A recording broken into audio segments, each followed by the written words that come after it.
You know what time it is. UFC recap and reaction time. Last night, UFC Fight Night, Renato Moicano versus Chris Duncan took place.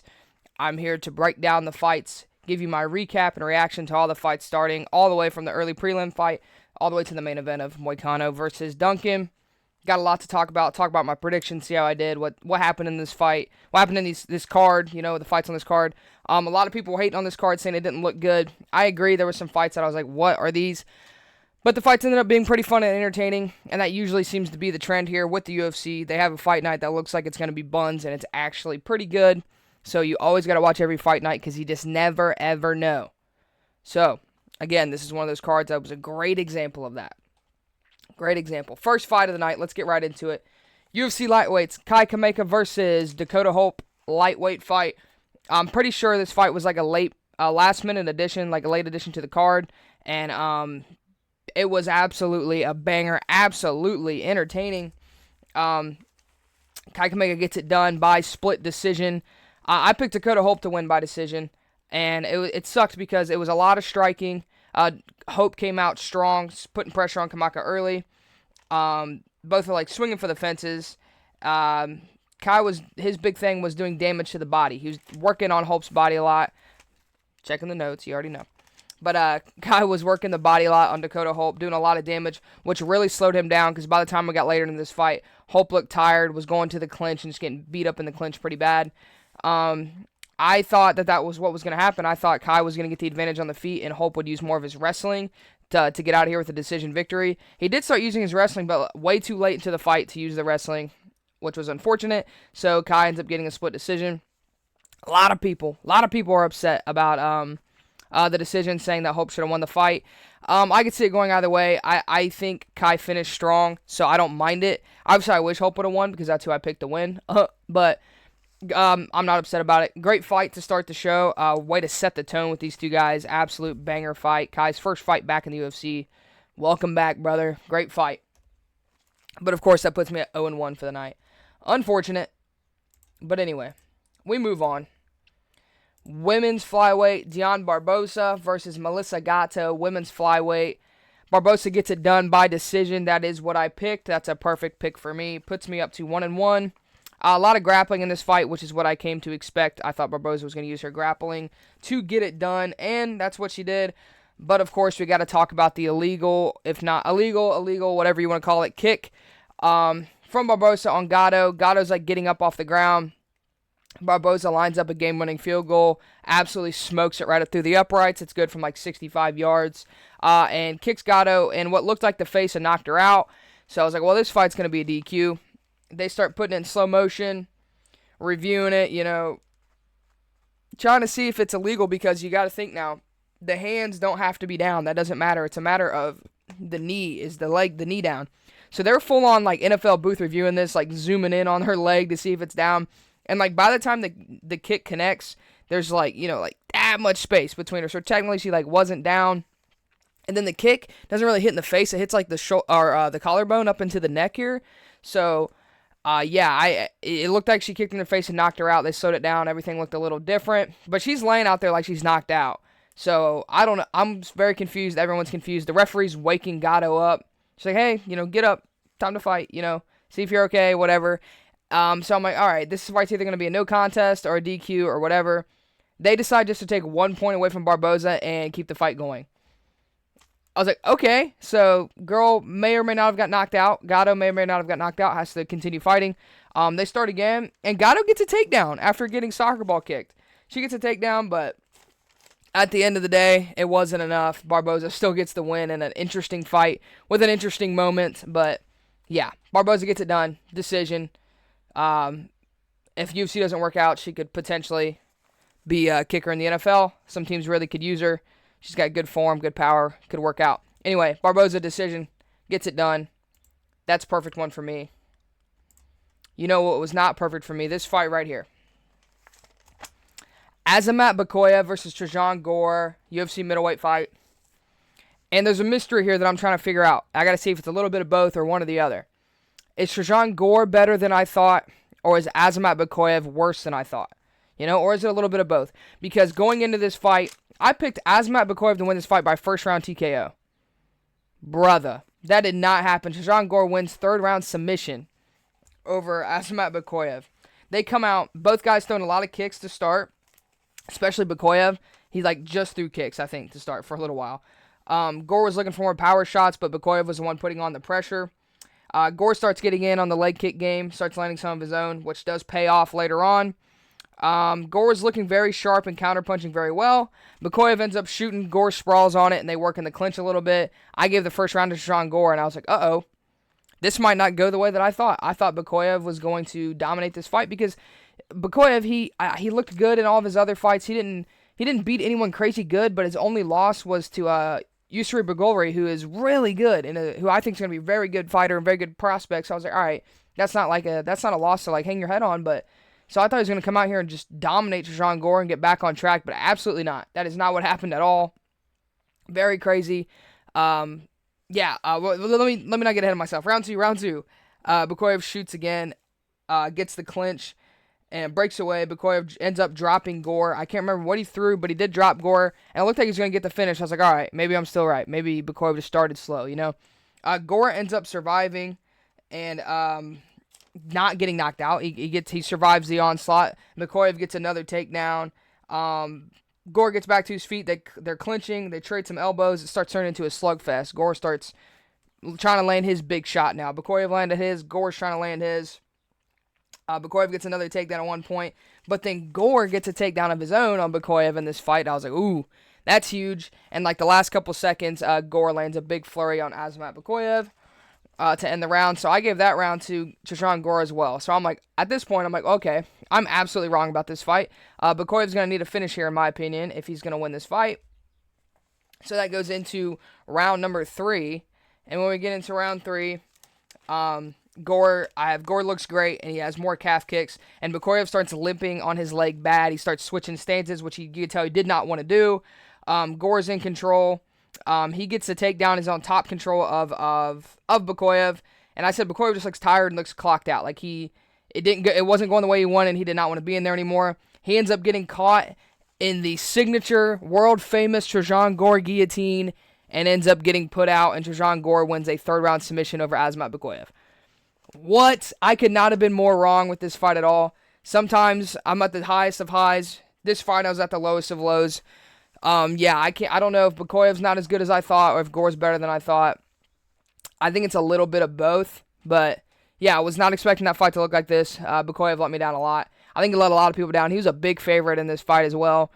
So shout out Trajan Gore getting it done with that guillotine. I'm done talking about this. That was not a good one for me, but you know what was? This fight right here. Elise Pereira versus Haley Cohen.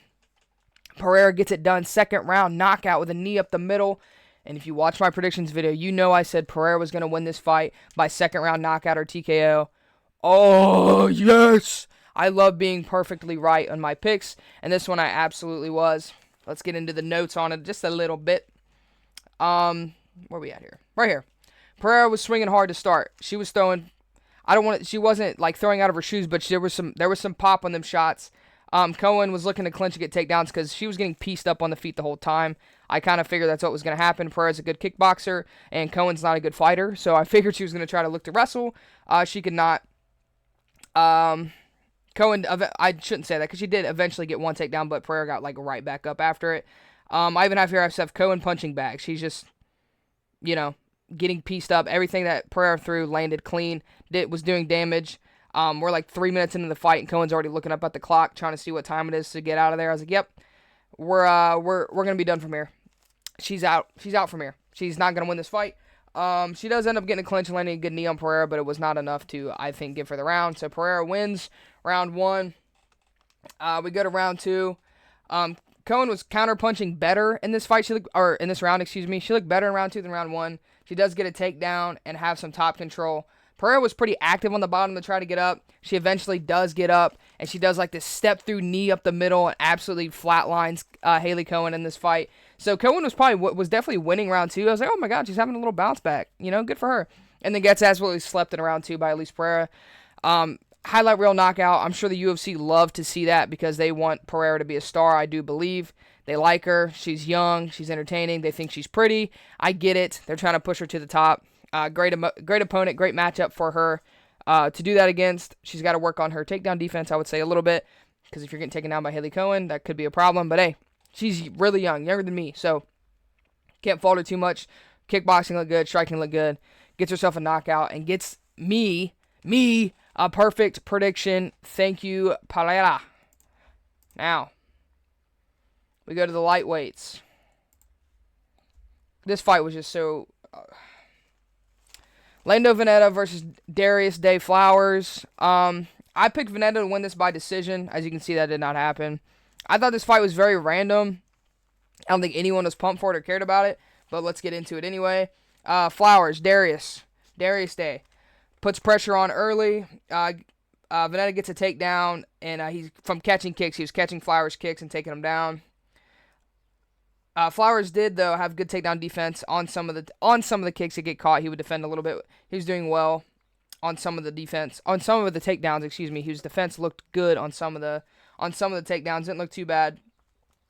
Flowers did have some sub attempts on bottom. He was looking for I believe he was looking for Uma Plata at one point. If I'm thinking of the right fight, he was looking for an Uma Plata. I think a triangle was in there at some point. But Vannata had good top control. Darius, there it is, good armbar attempt. But at the very end, Flowers picks up Vannata for a slam, and Vannata goes for the guillotine. Darius still slams him down, throws his shoulder in, and I'm pretty sure popped out, cracked something to Vannata's rib, because he looked like he was wincing in pain. Luckily, it was at the end of the round, so he gets to survive in a round 2, but he's telling his corner that it's messed up, and it looks like it's kind of popping out, like protruding out the side a little bit. So there was definitely some damage done there, and that showed very well into round 2. I literally have Vannata rib hurt. Has more urgency, like he was trying to get that fight done quick, so he could get out of there. Flowers gets a takedown. He gets a nice little trip takedown. Vannata starts shelling up, balling up, some ground and pound, and Flowers gets the second round TKO. That slam was the game changer, because Vannata did not look bad in that first round. He definitely had a path to victory with the takedowns and the top control, but like I said, that slam, he definitely did something to his rib. I'm going to try to keep up and see if I can find exactly what injury that was. Eventually, like I said, it was definitely, I don't know if it was broken or what, popped out of place, but Flowers did some damage with that slam and ends up taking advantage of it and getting the second round TKO. And Darius Day Flowers, Darius Day gets his first win in the UFC. Congratulations, Darius Flowers. Yeah, I wasn't pumped for that fight, but it happened. Anyway, flyweights, Alessandro Costa versus Stuart Nickel in the flyweight division. Wrong page. Here we go. Nickel comes out in a real low stance, like he was expecting a takedown. I wasn't expecting a takedown from Costa, so I was kind of curious on that stance. But I have to go back and watch. I can't remember his other fights if he came out like that or not. Low kicks early from both sides. Both guys are throwing a lot of calf kicks.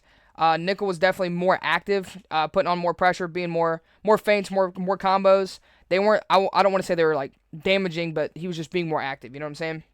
Costa looked really big. He's a big flyweight for sure, and he had heavier hands and good combos. He wasn't throwing as much as Nickel, but Nickel was, Costa was landing more, and his shots did more damage for sure. He had more pop, more power in his shots than Nickel did. But Nickel's striking still was pretty crisp, though. He looked good on the feet. I will give him that. And Costa was doing good at going to the body as well in Nickel in the first round. He was setting up some body shot work in the first round. It was a close first round, but I still give it to Costa just because he did more damage. He wasn't as active, but he did more damage. In this world, it's supposed to be damage-based scoring, so I gave it to Costa 10-9 in the first round. Round 2 was more of the same this round. Costa does get a takedown and takes the back, but Nickel does good defense and gets out of there, gets out of dodge there. Nickel is hurting, though. Costa gets another takedown, gets back to the back again, and once again, Nickel escapes. They kind of just repeated the same little scene there. But then that body shot, or that body work that Costa was putting in at the beginning of the fight, pays dividends. He gets another body shot, boom, drops Nickel, and gets himself a second round TKO finish. I was so close on this one because I picked Costa by TKO or knockout, but I picked it in the first round. He got it one round later, which was a little unfortunate, but hey, it is what it is. I still got the fighter right and the finish right, so that does move me to 3-3 on the night. So prelims demon was not active today. I was, as you'll see later, I was more of a main card demon for once, which is surprising because that usually doesn't happen. But yeah, anyway, Costa gets it done, second round TKO over Stuart Nickel. We move on. The final fight of the prelims, the heavyweights, Gilherme Pat versus Thomas Peterson.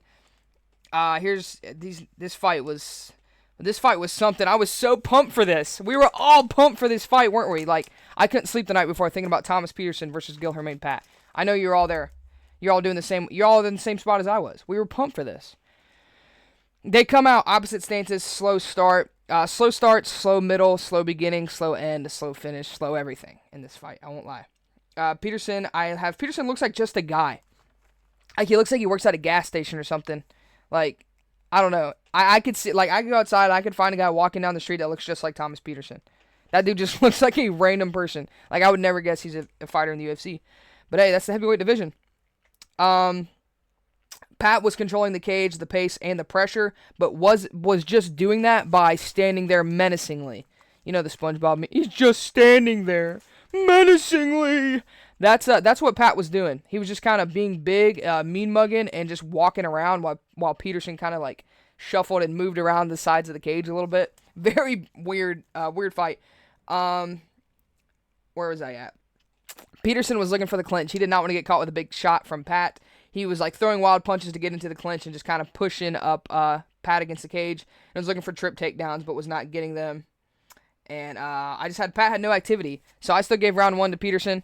He didn't do much, but Pat didn't do anything. So Peterson gets round 1. I got it 10-9 Peterson. We go into round 2. More pressure from Pat. It was a lot of the same thing. More pressure from Pat. Peterson takedown attempts. More cage control from Peterson. I said Pat, too cautious and patient, needs to get active, which is very true. I feel like he could have won this fight if he would have just threw his hands more, because I think he's a better striker than Peterson. I don't know what his deal was, and why he was so, nervous or too calm, too calculated. I don't know. Bro doesn't even speak English, so I probably couldn't even ask him. More Peterson cage control, and then good calf kicks from Pat. But I still had it 10-9 Peterson after round 2. So I had old Thomas gas station Peterson up 2 rounds here. He's actually Thomas the Train Peterson, and I do love that a lot, by the way. Round 3, Peterson breathing heavy, shocker. He does drop Pat, though, and Pat cannot stand back up, and Peterson gets on top, and for the rest of the round is looking for ground and pound, and looking for a finish to try to end the fight. But he was struggling to do so because he was so tired. But he ends the round on top after dropping him. So, again, I give him that round. It's 10-9. I had it 30-27 Peterson winning that fight. Mind you, I believe I picked Pat to win this fight by like a late round TKO or something. So I was completely wrong. That puts me at 3-4. One of my favorite parts, though, after the win, they put the camera in the face of old Thomas the Train. And he looks at the camera, he's like, I love my family. And then they just cut away. They didn't even care. They didn't let him say anything. They were not. The UFC was so ready to get that fight out of the cage, and so was I. That was absolutely hilarious. But yeah, Thomas the Train gets it done. I believe it was a majority decision, too, if I'm not mistaken. But he gets it done by decision over Gilherme Pat. Puts me at 3-4 to end the prelims. Like I said, prelims demon was not activated last night, unfortunately. But hey, we go to the main card now. First fight of the main card, featherweights. Jose Delano versus Robert Rucella. I, my friend, believe I picked Jose Delano to win this fight by TKO. You know what? Let me check while we're here, because I believe that's what I picked. Because that sounds familiar. Maybe. Where is it at? Right here. Yes, I picked Jose Delano to win by knockout or TKO in the second round. Obviously, that did not happen. But that's okay. That is okay. Let's get into it. We'll talk about what happened. Let me just talk about it. They both are fast, twitchy. They come out in opposite stances, moving around, a lot of feints, you know. Rucella had a lot of kicks and was definitely more active. And was throwing a lot of spinning attacks, spinning heel kicks, spinning back fist, just a lot of stuff like that. Delano had heavy hands, but Rucella had good cage control, and Delano, though, was dangerous in the clinch. They get in the clinch. This dude landed some dirty boxing punches, some good knees to the body. The clinch is not where you want to be against Jose Delano. I figured that out quick. But Rucella had good head kick attempts as well. I gave him the first round off of activity. He was landing too, so I give it 10-9 to Robert Rucella in the first round. Round 2, Jose Delano, he starts landing now. Rucella's still doing a lot of his spinning stuff. Delano was still being very patient and was looking to counterpunch. I literally have here Delano, less output but more damage. He wasn't throwing as much, but when he did throw, it did more damage than Rucella. And then Delano started pressuring more now, and it seemed more of a momentum shift at the end of the second round. So I gave round 2 to Jose Delano. So I had a run 1 round apiece going into the third round here. Third round, they start off hot, both landing clean shots. Delano, like I said, great clinch work, doing a lot of damage in the clinch as well. And then Rucella had a bad fence grab where they do have to pause the action and take a point away from him. And yeah, that's kind of how the fight ends with that point deduction. It was a fun fight, and then there's a point deduction. They spend a lot of time in the clinch to end the fight. So I gave that round, which would be I gave that round to Jose Delano anyway, plus the point deduction to Rucella. So that's a 10-8 round, unfortunately, for Jose Delano. So I had it 29-27 Delano. And, yeah, that's what it was. Jose Delano wins a decision over at Robert Rucella. So I got the winner right there. Puts me at 4-4. And, trust me, I got a little, not prelims, excuse me, but, main card streak coming up. Starting right there. Next fight. I got a lot to talk about with this fight. Tommy Gun McMillen versus, what was his first name? Manalo Zucchini. I could not remember his first name. That's how big of a name he was that they gave Tommy McMillen here. Tommy comes out, of course, Tommy McMillen, Tommy Gunn, training partner of Sean O'Malley, Red Hawk Academy. A lot of hype around this dude. He's got like the Juice WRLD tattoos and stuff. I don't know. Very emo. Emo Sean O'Malley, I hear, is what people think. That's what I've been hearing people calling him. That's what I hear. Word on the street. Grapevine, you know what it is. Anyway, Tommy comes out very bladed. It's a wild start from both guys. Crazy clinch attempts, both landing big shots. Tommy kept looking. He's 1-2 trying to land. Then he wanted to land a knee up the middle like so bad. He wanted to be like Sean O'Malley so bad and land that knee up the middle. There was a knee that hit Zucchini low, but I don't need the notes for this one. This fight was disgusting, very sloppy. I was not expecting. It looked like an amateur fight. I picked Tommy McMillen to win in the first round, but I picked him by submission. He ends up getting a TKO instead. But he came out. This fight just was a brawl. Like, I shared all this on my socials, and there's a lot of people agreeing, and there were some people being like, dude, that's his style. That's his style. Well, that style doesn't win you titles in the UFC. That style is going to get you knocked out. Because Zucchini was landing some good shots on McMillen. Luckily, Tommy can take a punch, because Zucchini should not have been giving him problems like that. They set this fight up. This dude was a minus whatever favorite. They set this fight up so Tommy would look like $1 million just because he's Sean O'Malley's boy. And, bro, I mean, entertaining, I guess. And that's what a lot of people were saying too. They're like, dude, it's entertaining though, isn't it? Like, you want to come out and put the pressure on, that's what it's going to look like. No, bro. A great example, the first fight of the night, Hope versus Kameka. Bro, that was guys constantly swinging, putting on pressure, and it did not look like this sloppy high school bum fight. This was crazy. I was not expecting Tommy to look like that. I expected him to come out hot, and I was expecting him to strike. But I was expecting to be a lot more pretty, a lot nicer, a lot more cleaned up. He trains with guys like Sean O'Malley at that gym, you know. I was not expecting it to look like that at all. Yeah, I was not impressed at all with Tommy McMillen. I was nervous to pick him just because last time I picked the hype train was old Curtis Campbell. I'll never forget that. And he lost. And then again, though, like I said then, the difference in opponents here, quite different. But, dude, Tommy, he's a featherweight, bro. You try to fight like that at featherweight, you're going to get pieced up and knocked out. He's going to have to clean up the way he fights bad. He cannot fight like that in the UFC or he's going to get put out cold. So, yeah, Tommy needs to get it to lock in. He's locking in. And I'm getting all worked up about a burp. Excuse me. Tommy this fight gets fight of the night. What? It was the sloppiest, most amateur-looking fight I'd ever seen that gets fight of the night on a professional UFC card. This fight was not better than Kameka versus Hope. This fight was not better than, not better than Rucella versus Delano. That was a better back-and-forth fight.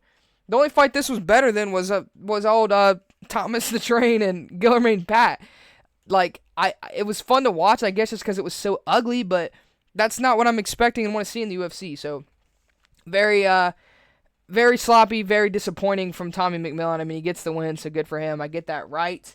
So that does put me at what, 5-4? I appreciate it, but dude, got to clean a lot of things up, brother, if you're going to want to be in the UFC, especially at featherweight. You're going to get cooked.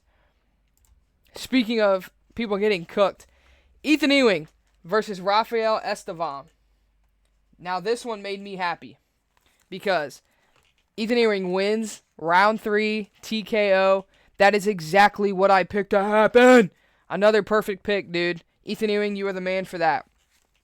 Let's go through the notes here. Calm pressure from Ewing. Estevam is big. I see why he missed weight 1,000 times. Ewing had good shot defense. Estevam he's a take you down and smother you grappler till a decision.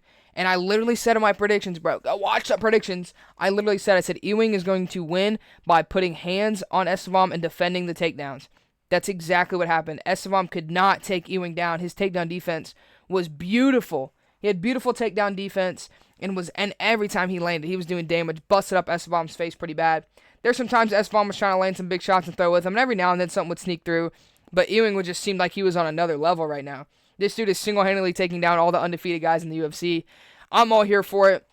You know, I was a little nervous to pick him because I just didn't know because we had seen the one fight, and it was the Malcolm Wellmaker fight where there was no pressure on him. He was a dude that nobody knew coming up against an undefeated, hyped-up prospect on 48 hours' notice. Nobody expected him to go out there and do what he did. And so I was like, you know, maybe it was he had his best night and Wellmaker had his worst night. So, like, I really wanted to see what he could do legit, you know, with a full camp, you know, things like that. And he goes out there and looks absolutely flawless. It was a great performance, and he didn't win a single award for it, which is disgusting. I don't know who decides who gets the awards for the UFC, but they absolutely suck at it. He didn't get an award for this. Terrence McKinney didn't get an award last week for his performance. I don't know who picks those, but they do a horrible job. Horrible job. He ends up hurting Estevam in the second round, but Estevam gets to survive, and as you can see, under 2 minutes into the third round, he keeps that pressure on, lands a nice body shot that drops Estevam. He gets a couple little extra punches on the ground, but ultimately that was the finish. Ethan Ewing gets it done. Third round, TKO via body shot over Rafael Estevam in this fight. Again, a perfect pick for me. Made me very happy to see it go down like that. I mean, bro, I'm getting some of these fights perfect. I don't know if I want to say which one I'm more proud of. The Elise Pereira one, I don't ever want to be called a casual because I picked Elise Pereira to win the fight, TKO second round just like she did. I picked her method of victory and the round perfectly on a women's MMA prelim fight. So, okay, nobody's doing that. Nobody, not a lot of people are doing that, okay? I shouldn't say nobody, but not a lot of people are doing that. So, give me my respect, give me my flowers there. Same with this one. Ewing, this one was, I'm probably more proud of this one, just because I even said how he was going to do it by, like, defending the takedowns. I said Estevam would struggle to start getting takedowns, and the longer the fight would go on, the more Ewing would start to put hands on him. That's exactly what happened. I'm very proud of this one. Shout out the Professor Ethan Ewing getting it done. The man. Thank you, brother. Now, next fight. Abdul Rahman Yakayev versus Brenson Ribeiro. Light heavyweight action. I picked Abdul Rahman by first round submission. Oh no, I didn't. Excuse me. He won by submission. I picked him by first round TKO or knockout. So I got the round right. The round right, and and him getting the finish and the winner, but not the exact method, unfortunately. But that was a right pick for me. Put me at 7-4. Anyway, I have Yakayev looks like a young Big Ank. He looks like a young Ankalaev. In his face. I'm not saying the way he fights, but in his face. Like, he looked like a young Ankalaev. I always thought that. But anyway, Ribeiro's looking to strike. He's definitely, a powerful guy. Yakayev ends up catching one of his head kicks and gets a takedown with it. Ends up controlling him very well. Gets to his back. Has good pressure. Gets the rear naked choke in the first round. Like I said, not a lot to talk about. Yakayev is a undefeated prospect. Had a lot of hype around him. A lot of people were picking him to win. That's why, me being one of those people, I picked him to win. He does get it done in the first round, and it was smart. Yakayev's a good striker too, don't get me wrong, but Ribeiro's a good striker, so why not take him down? You know you're better on the ground, you know you're a better wrestler, better grappler. Make him wrestle and grapple you. Great game plan, not a lot to talk about there, but he gets it done for me. Puts me at 7-4.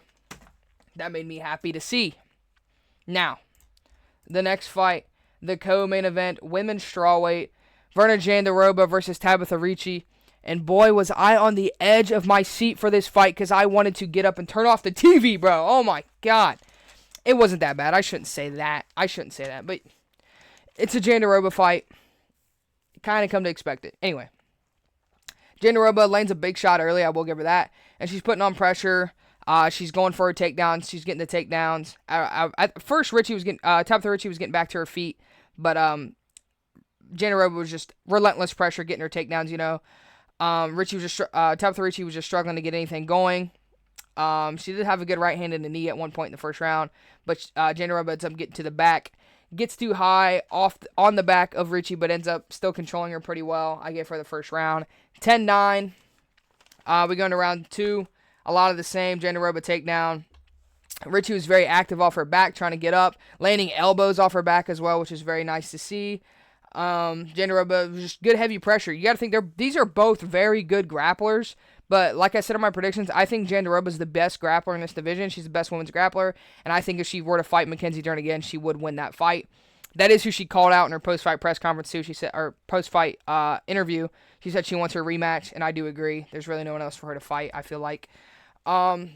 Anyway, Ricci does get up, but an overhand and ankle pick drops Ricci. It was pretty nice from keep saying Ricci, my fault. But Jandiroba gets a nice little overhand ankle pick and puts her down. Ricci gets the clinch on the cage, but Jandiroba gets another takedown. So I had a 10-9 Jandiroba going into round number 3. And this is where the tide turns a little bit, but it's a little bit too late. Ricci's stopping some takedowns. She does get on top for a little bit, landing shots on top. But Jandiroba's just too good at grappling. She's the best grappler. Like I said, Ricci's a good grappler, but Jandiroba was just better than her on the ground as well. And I don't think her striking is that bad either. Like, she's got some pop in her shots, Jandiroba. So, she's dangerous. I mean, we knew this. That's why she got her title shot. But anyway, they get back to their feet. Ricci starts defending shots a lot better now. She's landing good combos. She has a good head kick, and they start scrapping a little bit. Jandiroba starts going into the firefight a little bit, throwing some big shots as well. Like I said, because she's got some pop on her shots. Ricci keeps defending takedowns. Jandiroba eventually does get one. Gets to the back and starts laying some shots off the back. But I still gave that round to Tabitha Ricci. You could have gave it to Jandiroba. It doesn't matter. Either way, I had it 29-28 Jandiroba winning a decision, and she did win a decision. I think 2 judges also had it 29-28, while 1 had it 30-27. But yeah, Jandiroba gets it done via lots of grappling. Excuse me. That's the way she wins all the time if you watch her fight. She's a relentless grappler. She's heavy pressure. She's going to take you down. She has good set up on her shots. She would wait for Ricci to try to throw a combo. She would shoot right under it. It was an impressive performance. I knew it was going to happen. Ricci's good. Just, like I said, this is not a matchup anybody really wants at strawweight. You do not want to fight Verna Jandiroba. She's dangerous.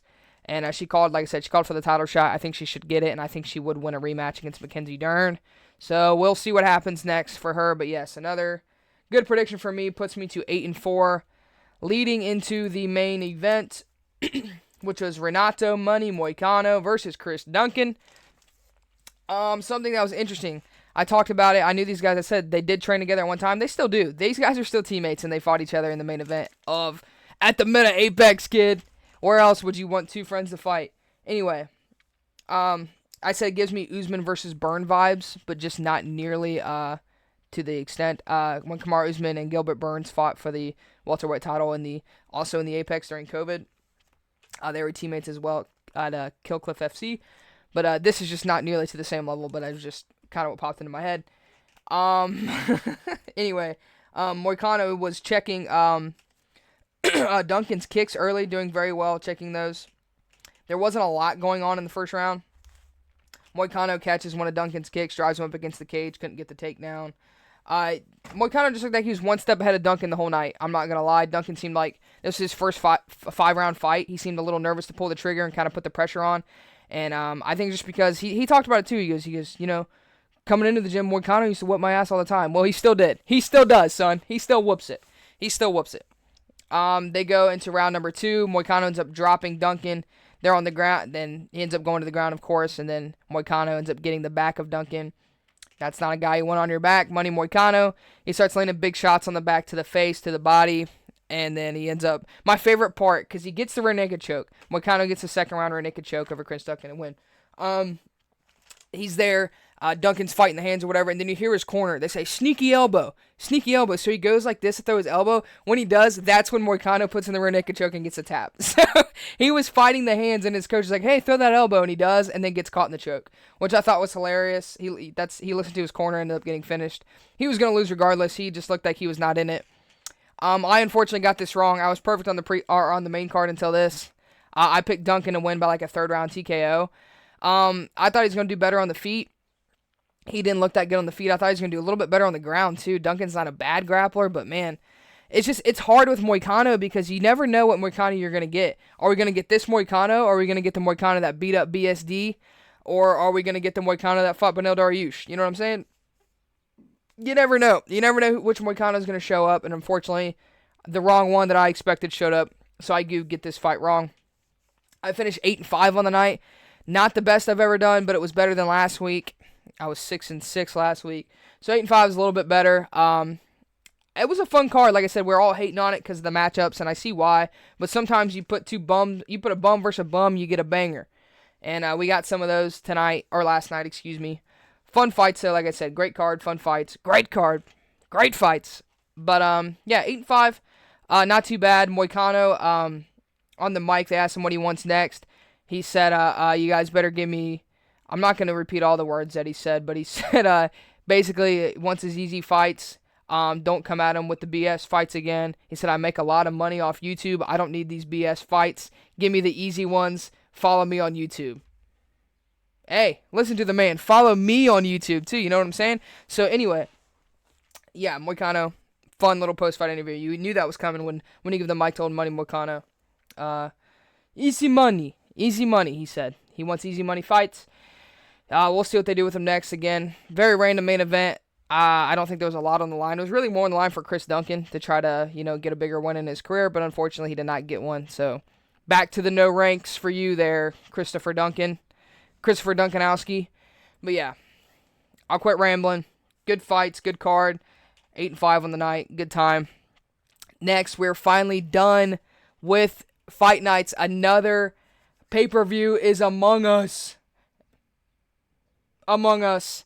It is coming. I'm coming. Jiri Prochazka's coming, bro. Jiri Prochazka and Carlos Ulberg, vacant light heavyweight title on the line next weekend. And I talked about it on socials. Everybody's probably seen it by now.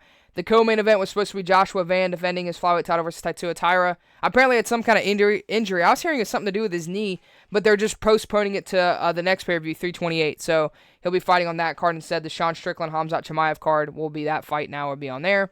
And the main event next week, though, is still Carlos Ulberg versus Jiri Prochazka. I'm so excited to watch that. I don't have anything going on. Last night I was doing commentary for a pro wrestling show, so it was kind of hard to keep up with the fights. I had to watch a lot of them when I got home, and some of them this morning. But I'm going to be strictly home doing nothing but watching the UFC next weekend. I am so excited for that.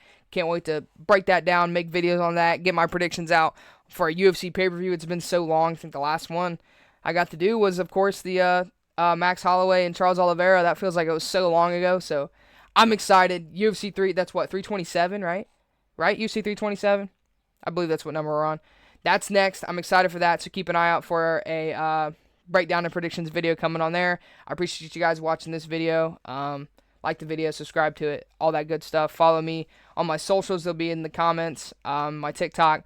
Been getting some good traction going on over there. My Instagrams as well. My personal one and my content one will be in there. I appreciate you guys. Thanks for watching the video. And again, I will see you in the predictions for UFC 327, Jiri Prochazka, Carlos Ulberg. I am coming!